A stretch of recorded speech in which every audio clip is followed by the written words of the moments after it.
Hello, everyone. Welcome back to another episode of Xobin Talks, where we explore the latest trends in recruitment, modern hiring practices, AI in hiring, skill based assessments, and everything shaping the future of talent acquisitions with top HR leaders and experts.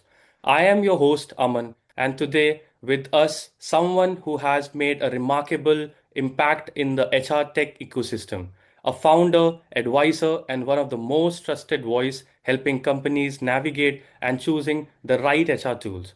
Please join me in welcoming Phil Strazzulla, founder and head of people at SelectSoftware Reviews. Phil, it's great to have you here. Can you please give a short intro about yourself and your background? What inspired you to focus on HR technologies and software evaluation? Yeah, sounds good. Thank you so much for having me. I started my career off working in venture capital, actually, doing early stage software investing at a firm called Bessemer Venture Partners that has a large presence in the US, Europe, and India. And from there, went to Harvard Business School to get my MBA, taught myself how to program, started an HR technology business, and then I actually got into fractional HR. My biggest claim to fame there is helping a company scale from 300 to 3,000 employees in about 15 months. And throughout my first forays, probably the first 4 or 5 years in the HR ecosystem, I realized that most HR teams are just overwhelmed to begin with. And when it comes to buying HR tech, even more so, the landscape changes every 6 months. There's new tools, there's new use cases. Now, all the AI stuff everyone's trying to figure out. And so I started SSR as just a side project. It was a blog where I would write up, I bought a bunch of ATSs. I've looked at all of them. Here are the ones I think are the best ones. Here's where I think you should focus when you're buying yours to try to figure out what's the right solution for your organization. And it's really transformed into a company where now 100,000 people a month will use our reviews to figure out what HR tools to buy. There's over 100,000 people on our newsletters that are getting weekly updates on the HR tech ecosystem. We do webinars where 1,000 plus people will show up. And so that's kind of where I spend my days. And we have this really awesome service as well that we launched a year or two ago called Advisor, where anybody can talk to somebody in our team for free and get bespoke advice on which tools they should be looking at. It's awesome. Actually, you're doing a lot to make the HR lives easy, by the reviews and other things, right? Uh, actually, like in nowadays, HRs has a lot of questions, right? So I'll start asking the questions which like we have collected from the HRs, like which we have met. So in HR tech, actually, like it has dramatically changed, or I say evolved in over last decades. From your perspective, what major shift has shaped how companies evaluate and implement HR technologies today? I think that probably actually the number one factor is their experience with HR tech, which usually is quite negative. And so I think a lot of companies are gun shy because they've had a bad implementation, customer experience. Uh, they've just had negative experiences with these technology platforms. And I think historically, a lot of the vendors were not that strong. And in the last 5 or 10 years, we've seen a lot of new entrants that have actually really good software. And so, the biggest trend for me is that it's become easier to create software. APIs make integrations easier. We have a more tech savvy workforce with millennials becoming more in these senior positions now. And so the adoption is just really increased, which also brings more money into the ecosystem because these companies launch and they can actually get customers. The customers know how to use the technology. That creates more money. That creates an incentive for venture capital money to go in. And so we've just had this explosion of tools. And now I think one of the biggest trends is just, how do you keep up with all this stuff? Do you move to an all-in-one system? Do you move to point solutions? What's best for your company? You are absolutely right. Continuing with the questions, like if an organization is building a hiring tech stack from scratch, which fundamentals like tools or categories should they prioritize to improve efficiently for better candidate quality? I think first and foremost, you're looking at your applicant tracking system as sort of your core operating system for talent acquisition. You can decide, do you want a CRM built into that or not? A lot of talent acquisition teams are not sophisticated enough to really leverage a CRM on top of an applicant tracking system. And then you're really looking at your specific candidate personas and where are they hanging out? How do they find jobs? What sort of assessments make sense? What sort of offer stage and onboarding makes sense for you? And so if you're hiring deskless workers, you might have a mobile only apply. You might be in a high volume situation where speed is super important. You want to have a chatbot involved in that. If you're hiring senior sales leaders, you're probably doing more of an outbound sourcing methodology and you want to prioritize maybe a sourcing stack, maybe nurturing, maybe more of that CRM functionality. And so it really depends on what you're trying to go after. But without a doubt, in almost all cases, you're going to be looking at an applicant tracking system as your first sort of core solution and what's the ecosystem around that ATS that you can leverage. You want to make sure they've got the right integrations that are really solid to complete the stack for whatever talent you're going after. You're absolutely right. And previously, HRs used to use 3, 4 tools to hire a candidate, like Google Forms to collect candidate details, assessment platform for assessments, and so on. Hence, to solve these problems, we at Xobin have built our own ATS, which is called as Tracks. So now the HRs can receive job applications with video first job applications form, get access to 3,400 pre-built assessments, and even they can get access to AI powered automated and live interviews all in one platform.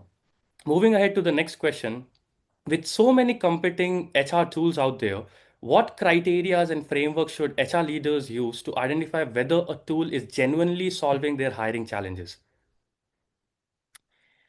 So there's a couple of ways that you can identify the right tools. And obviously, I'm biased. You should use our advisor team and ask their advice. But one is you want to find tools that are designed for your size of company. I talked to a company a few weeks ago that's 100,000 employees, and they have a short list for three ATSs, and two of them are designed for that scale of organization. And one of them is really designed for SMBs and they have a slick product and the sales rep probably at that company is like, oh my gosh, like if we land this customer, that's like five quotas, right? Like it's going to be like $1 million+ a year contract. Like my quota, maybe it's like 300K a year or something, right? So they're not going to say no in that case to having you as a customer, but that 100,000 employee company, if they bought that solution, it would be a complete disaster. And so you really have to understand, are you in the ICP or ideal customer profile for a given solution? And then after you kind of narrow it down that way, it's looking at what are the features and functionalities for that this really shines in, and how does that align with what we need? Some of these ATSs are built for assessments. Some of them are built for employer brand, for sourcing, for the integration ecosystem. There's there's lots of functionality considerations, and then I think the last thing is price. And there are certain ATSs that are just they're cheap. They're really, really cheap. And if you just need something, they're good enough. You're not going to get the value, obviously. If they had the value, they'd charge more. Um, but you really need to think about total cost of ownership. Do we want the cheapest one, or is this actually going to cost us more money because we're going to spend more money on recruiter fees, or we're going to have to hire extra people to run the recruiting processes, or whatever the case may be. Right. There is a question which is out of the box actually. So sometimes actually some HRs think that okay, if a tool is very cheaper, but it's providing a lot of value, so they feel like they must be cheating or they must be doing something which is not right because of which they are very cheap, right? So what do you think about that, Phil? I think that there's a chance for some reason your organization can uniquely value from a tool relative to the market. There's a chance that it's mispriced. There's a chance that this is a newer company and maybe they haven't raised their prices yet. And if that's the case, I would try to get something grandfathered in. A good example of this is Wistia, the video uh, hosting platform. I was like one of their first customers and had this plan for like a decade that was like $25 a month that, if you signed up for it now, it'd be like $2,000 a month. But I was just one of their first customers and they just sort of grandfathered me in. And so I think those would probably be the main scenarios that you would find something that is unbelievably cheap relative to value. Right. Cool. Moving to the next question. Nowadays, AI-driven assessments, automated screenings, and structured evaluation tools are becoming core component of hiring tech stack. How do you see these innovations improving decision making, reducing bias, and accelerating candidate selections? I think that in the hands of the right talent acquisition teams, these are really phenomenal tools that give more context than just the resume and allow for more efficient matching between employers and potential employees. I think that it's really important from the talent acquisition team perspective to understand how do you set the right expectations for these assessments? How do you let the candidates know why they should be doing this? You don't want to lose your best candidates because they're upset that you sent them an assessment. And that's really important. But especially in a world where you're getting inundated with resumes from GPT assisted candidates, Right. you really need a way to get to the core of who are the 10 or 20 best people that we should actually be spending time with. And these assessments can be a great way to do that. You are absolutely right. To add to this, we have a feature called as Resume Parser, which parse the resumes of the candidate and score the candidates based on the relevant skill they have for the role. Even we have automation in our ATS so that HR can set the automation that if a candidate has scored more than 50%, move them to the assessment stage, where the candidates have to give the assessments with AI proctoring features. And if let's say they score more than 70%, move those candidates to the next stage, which is AI interview stage. And then the HR can have the final top 5 to 10 candidates, good candidates with whom they have a live interview. And we also have a feature called as auto reject feature in our ATS tracks. So by which, let's say all these candidates who have not been scored 70% or let's say 50% in a stage, they will be directly moved to the reject stage, right? By these rules, actually the HR's life is very easy because they'll refine from a pool of 1,000 candidates and they'll get the most or the good candidates which are 5 to 10, right? And as you said earlier, the ATS is very important nowadays. You are absolutely right. As with our ATS tracks, the HRs can literally save 80% of their time and money. Moving Yeah. ahead, many organizations today hire across multiple countries, job roles and skill groups. How important is it to for them to standardize their evaluation process, and how do they structure assessments or scoring system support fairness and consistency? I think it's very important from a compliance perspective as well as a ethical perspective as well as a business perspective. Compliance is probably obvious. Ethical, it probably is as well, where you don't want to be treating certain candidates negatively, or you don't want to allow for an individual's bias to creep into the interview process. And the more that you train your interviewers, the more that you standardize, the less you allow for somebody to say, I don't like this person's resume Right. for no reason at all, right? It's very much like I do or do not for these reasons that fit this grid or this rubric. I think from a business perspective, it's important because you want to hire the best people. And unfortunately, as people, we are not always good at figuring these things out. And we see somebody, it's just human nature. We see somebody that went to the same school as us, that's from the same town, that, went to is have the same religion as us, whatever the case may be. And there's a bond there, and that gives somebody an edge relative to somebody else where those criteria are not as important relative to what somebody brings to the organization from an economic perspective. And so I think it's extremely important to have your ducks in a row when it comes to this question. Right.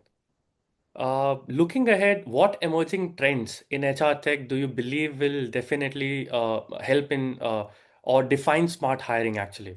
And what should HR teams start preparing for now to stay ahead in the next 3, 4 years? To be honest with you, I think that most HR and talent acquisition teams, the biggest low-hanging fruit that they will have today, and it'll be the same for the next few years, is fully utilizing the tools that they have. I think a lot of teams have solutions that they're not taking advantage of.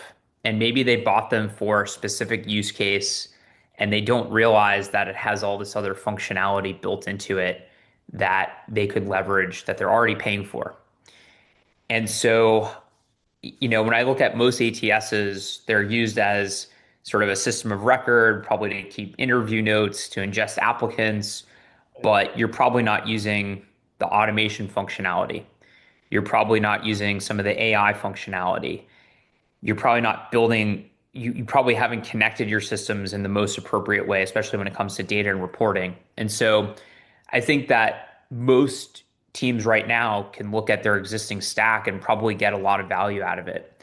Now, if you have an outdated system, that's probably not the case, right? If you bought an ATS 10 years ago, or even 5 years ago, or last year, and you bought the wrong one, then you're handicapping yourself. And so I would make sure that you have a modern tech stack, that you have sort of a best in class, especially for your budget, because you can definitely spend the same amount of money on a much worse tool.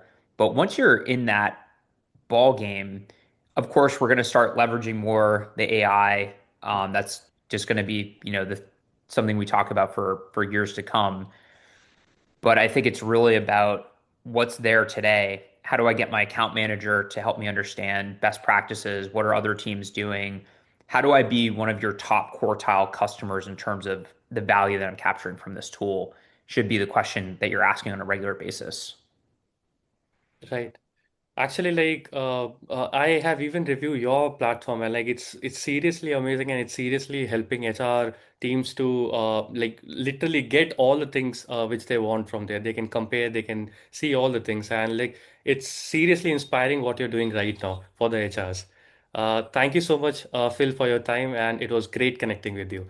I just wanted to ask one last thing. Do you have any recommendation for the HRs so that they can do their work smarter, they can utilize AI and do something which they were lacking behind in today's date?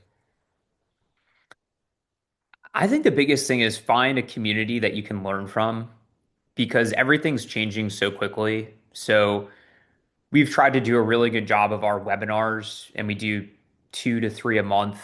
And there's networking, there's amazing speakers. But what's amazing is that in the chat, you might have 400 or 500 comments, and many of them will be insightful. We might do a, a webinar about how do you leverage AI for talent sourcing, and the speakers have really good insights. But then you're gonna find 10 to 20 really good nuggets in that community aspect of the chat.